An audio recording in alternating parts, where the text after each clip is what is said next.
Hey everyone, it's Emily here. I am here to talk about RSVP. I'm going to make this pretty brief. I know I'm here a little bit early. I'm actually on vacation, kind of a last minute vacation. So yeah, that's why I'm a little bit earlier. Anyways, okay, so I'm going to go over what RSVP stands for and kind of what you should be focusing your time on in regards to RSVP. So, and if you see me looking down, it's just because my notes are down here, and so I'm looking down at my notes. Hey Ashley, so RSVP stands for Recruiting, Sales, Very New People, and Performers. So, when you're thinking about those things, you really want to be thinking about how you want to divide up your time. Especially when you're going for diamond, it's really important that you're managing your time well and you're focusing on the correct activities. What you want to be doing in regards to RSVP is on Sunday nights or Sunday, during the day, you want to be setting up your schedule for the week. You want to be breaking down your time. When are you going to be focusing on recruiting? When are you going to be putting the time in, for sales, focusing on customers? When are you going to be dedicating time to your brand new people? And when are you going to be dedicating your time to performers? Now, this is going to, take some trial and error, kind of figuring out what works for you and what works with your schedule. So for me, I'm just going to share what kind of works with my schedule and then go into the other things a little bit more.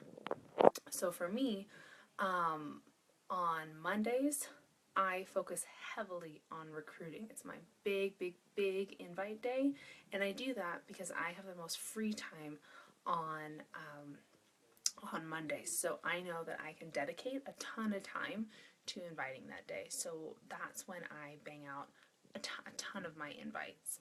On Tuesday and Thursday, I have those 2 days are days I have dedicated to one-on-one calls with my coaches, getting started right calls with my coaches. I have it dedicated to, team calls and masterminds with my coaches. It's nice to have those 2 dedicated days. Before, I was doing them like all over the place, but then once I had it dedicated Tuesday and Thursday, it kind of, the stress came down a lot because it was like, okay, knowing that I'm going to put my time into my coaches on those 2 days, I knew that all the other days I could really focus, on my own business. So there's that. And then, sorry, let me look at this real fast. I'm also just getting over some food poisoning, so I'm slightly out of it. So when you think of RSVP, I want you to kind of think of how would they all come together. So with recruiting, your goal, you really want it to be like 2 to 3 coaches per month. If you're super hard shooting for diamond, go more than that, shoot higher than that. I always say shoot really high. It's better to get closer to a super, ballsy goal than it is to shoot for a smaller goal and come short of that. So I say always shoot high and just push super hard. And then, I'm sorry, hold on, let me look at all this stuff. Hey Christine, thanks you guys for being patient. I feel like I'm only half here. Okay, and then, so when it comes to recruiting, kind of, think about too who are you recruiting, where you can be recruiting. A great place to recruit is your challenge groups. A lot of times challengers can make really great coaches. They have a strong belief already in the products. They love it. They see, what the challenge group is all about. They see what you're doing, and a lot of times, they want to hop on board too. I recruit a lot on Instagram. That's just kind of my personal thing. I know a lot of people recruit through Facebook. It's great to kind of look through your who your friends are on Facebook. Maybe look through find people that you have things in common with, people that seem really positive and upbeat. Yes, Christine, get on the IG train. Instagram is awesome. It's awesome. And it's worked really well for me. So, but it took me a long time to figure it out, I will say. But you should just start getting into it. But anyway, so you want to find people that seem similar to you. You want to find more yous. Once I started doing that, that really changed the game for me. I used to go and recruit people that, I don't know, I had like nothing in common with. And now, you know, when I recruit people, I look for people that are, you know, they're just like me. Ashley, do you search hashtags or just message people on IG? What I do is I use something called Instagress. I don't search hashtags. I use hashtags quite a bit, but I don't actually search on them. What I do is I have Instagress, and I have that like and follow people for me based on certain hashtags, and then I will stop that, go into my Instagram account, and all my new followers, I'll go into all of my new followers, and I will message ones. I'll go to their profile, see if basically I like what they stand for, then I will message them. The thing with Instagram is that when you message people, unless they're one of your followers, they actually won't see your message. That little like orange number in the corner, it won't pop up unless they're one of your followers. So it'll come in their inbox, but they have to actually physically go into their inbox. It'll say message request from so and so. So I like to mostly just message my followers for the most part, and I have Instagress doing that mostly for me, which is nice, kind of building up my following, which is really, really nice. So yeah, so that's what I do, and I have really gotten my hashtags down to where I am really only following people and have followers that are honestly just like me, women who are into Spartan racing and running, and that type of thing. You know, that's kind of my target market, and that's really who I have. So play around with hashtags, play around with that, and if you're not using Instagress, I really, really recommend using it. It'll save you a ton of time, and it's awesome. So, okay, next thing is, yeah, it is. Instagram, when you use it with Instagress and you're just really consistent with it, it is actually pretty easy. I think I was making it a lot harder for myself than before. So, okay. Recruiting. So yeah, so however you want to recruit, but that's mainly how I do it.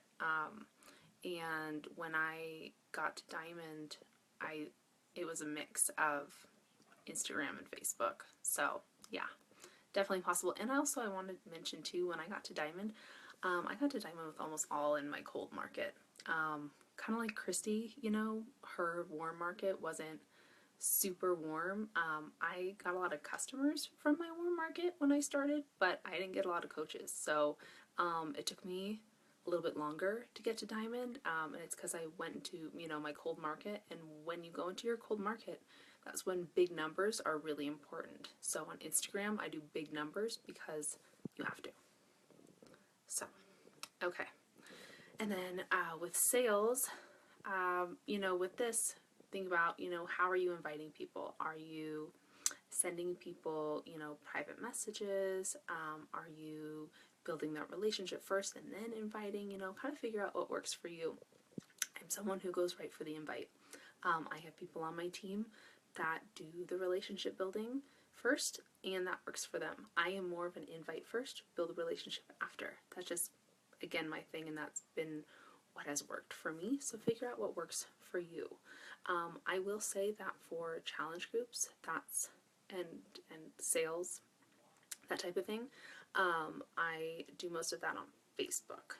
I also send big bulk emails every month, so make sure you're keeping track of all email addresses that you get. So yeah, it's really, really important sending out that bulk email. You guys, last month I had 3 people sign up just for my bulk email, which was awesome. Another way too, and this is just for me personally, another great tool to use is meetup.com. I run my own women's running group in my neighborhood, and an awesome tool that you get when you're the organizer of a meetup group is that you get to send a bulk email every single, or whenever you want. So I send one a month to my meetup group. I have almost 600 people in my meetup group, so only like 10 come to my group, but I have like 600 people in the actual meetup group itself. So that's 600 people that I get to send an email to every month. So if that's something that you'd be interested in doing, you should totally do it. It's really, really fun. I've gotten like tons of actual friends from that group. Plus, I get to send a bulk email, and I typically get 1 to 2 people to sign up for a challenge pack every month, and I've actually had some of those people turn into coaches. So definitely something that you'd want to look into. Okay, the next thing is the V, very new people. Now, I start all of my new people off the exact same way. When someone signs up, I send them, the 2 emails. I know they went over this in the Getting Started Right email or training. I think Christy did it. So I send everybody the About You email, which has questions, about them. And then the other, do I send mass emails from Google Drive? No. I just have a big, well, I guess my email list is in Google Drive, but that's it. And then I just copy and paste it. It's probably something I should work on. But yeah. Anyway, so when it comes to very new people, I like to start them off all the same way with that About You, and then everybody gets Getting Started Right email that has the 7-day training, all that jazz. It lists out what their personal Beachbody websites are, gives them, just more information, and I tell them, once you've completed the 7-day training, then, schedule a Getting Started Right call with me. I use Acuity scheduling, and again, I have it so that it only schedules on Tuesday and Thursday during certain times. That way they can just schedule it themselves. I'm not responsible for, trying to find them and being like, you're going to schedule your Getting Started Right call, you're going to schedule your Getting Started Right call.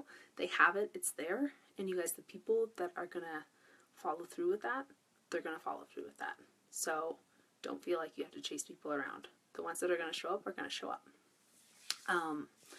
So there's that. And also, in the beginning, you're going to spend a lot of time with people, which is actually really fun. It's probably my favorite part of coaching, is when people are new and they're getting to know everything and they're getting really excited, because I remember how excited I was when I started. So you're going to feel like you're spending a lot of time with people. And this is such an interesting topic for me, especially because in the beginning, like I said before, I was recruiting people that were not like me at all. And honestly, most of them ended up quitting. And I spent way too much time with them. And it's like, you could totally tell that they were not going to be lifers. You could totally tell. But now I have an awesome team, and now I have a much better kind of radar for who's going to show up and who's not. And like I said before, the people that are going to show up are going to show up. So just don't feel like you have to chase people.